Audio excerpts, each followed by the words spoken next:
Ce n'est sans doute pas de cette manière qu'elle envisageait la sortie de sa nouvelle réalisation, Les Amandiers. Plongé en pleine polémique depuis quelques jours en raison des révélations sur Sofiane Benacer, l'acteur principal du film, accusé de viol et violence par 4 ex-compagnes, Valeria Bruni Tedeschi s'est rendu seul à Rome ce vendredi 25 novembre pour présenter sa nouvelle réalisation. Arrivée pour la projection dans l'après-midi, la sœur de Carla Bruni n'a cependant pas oublié cette affaire difficile, révélée par la presse au moment de la prénomination au César du meilleur espoir masculin du jeune comédien de 25 ans.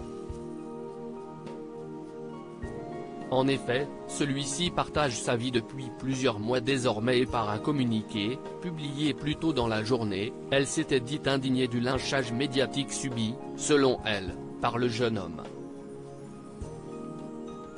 À ce jour tout le monde sait qu'il n'a pas été jugé, et un tel procédé relève, selon moi, d'un pur lynchage médiatique, procédé très éloigné d'une volonté d'informer de façon objective et impartiale, avait-elle également écrit pour dénoncer la grande enquête parue ce vendredi matin dans le journal Libération sur le sujet.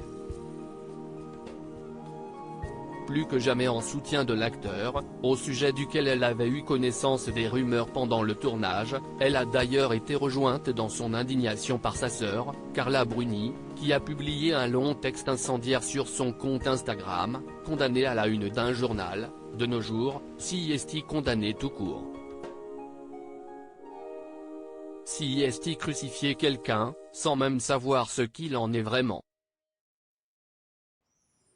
CIST bafouer l'un des fondements de nos démocraties, avait-elle notamment écrit. Valeria Bruni Tedeschi, professionnelle mais touchée mais malgré le scandale qui a coûté sa prénomination au César à Sofiane Benacer, et l'indignation des deux sœurs, la promotion du long métrage continue pour l'ex-compagne de Louis Garrel, qui l'a présenté dans la capitale italienne ce vendredi, sans son acteur principal qui prépare sa défense, lui qui a porté plainte en retour pour diffamation. Bien sûr, pas question pour elle d'aborder le sujet mais plutôt de se concentrer sur le film dans lequel jouent également Louis Garrel et Nadia Tereszkiewicz.